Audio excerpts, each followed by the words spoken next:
জুলাই সনদের প্রতিটি দফা মানতে বর্তমান সরকার বদ্ধপরিকর বলে জানিয়েছেন প্রধানমন্ত্রী তারেক রহমান।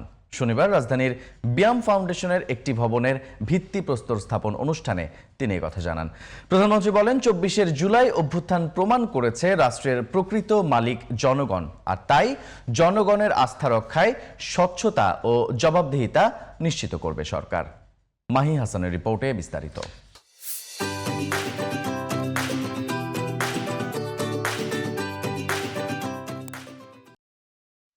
শনিবার সকালে রাজধানীর ব্যায়াম ফাউন্ডেশনে প্রশিক্ষণ কেন্দ্র অডিটোরিয়াম ভবনের ভিত্তিপ্রস্তর স্থাপন করেন প্রধানমন্ত্রী তারেক রহমান। পরে ব্যায়াম ফাউন্ডেশনে আয়োজিত অনুষ্ঠানে অংশ নিয়ে প্রধানমন্ত্রী বলেন, বর্তমান সরকার এমন এক বাংলাদেশ গড়ে তুলতে চায় যেখানে উন্নয়নে থাকবে না কোনো বৈষম্য, যা পৌঁছবে দেশের প্রতিটি ক্ষেত্রে। আমাদের উন্নয়ন দৃষ্টিভঙ্গি হতে হবে অন্তর্ভুক্তিমূলক, টেকসই এবং মানবিক। আমরা একটি বাংলাদেশ গড়তে চাই যেখানে উন্নয়নের সফল সমাজের প্রতিটি স্তরে ধীরে ধীরে পৌঁছবে। দক্ষ জনসম্পদ তৈরির বিকল্প নিয়ে উল্লেখ করে প্রধানমন্ত্রী তারেক রহমান বলেন, বর্তমান সরকার মেধা নির্ভর সৃজনশীল মানুষ তৈরির লক্ষ্যে কাজ করছে। সেই সাথে আধুনিক প্রযুক্তির মাধ্যমে দেশের মানুষের কাছে সকল সেবা পৌঁছে দিতে চায় বর্তমান সরকার।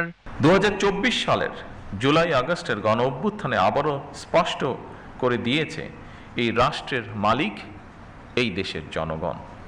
সুতরাং জনপ্রশাসনের কর্মকর্তা হিসাবে রাষ্ট্রের মালিক জনগণের স্বার্থ এবং কল্যাণ নিশ্চিত করা আপনাদের প্রধান দায়িত্ব।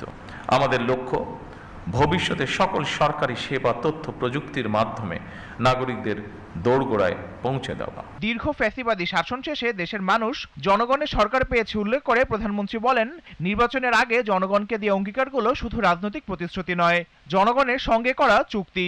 তাই তা পূরণে বর্তমান সরকার বদ্ধপরিকর। জনগণ আমাদের ইশতেহারের পক্ষে রায় দিয়েছে।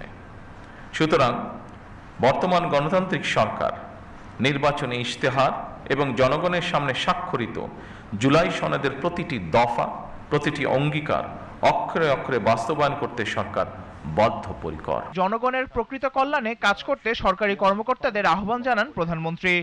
আপনাদের প্রতি আমার আহ্বান, নিজেদেরকে শুধু প্রশাসনিক কর্মকর্তা হিসেবে নয়, বরং জনগণের সেবক এবং বন্ধু হিসাবে ভাবুন। Mahi Hasan, GTV news, Dhaka.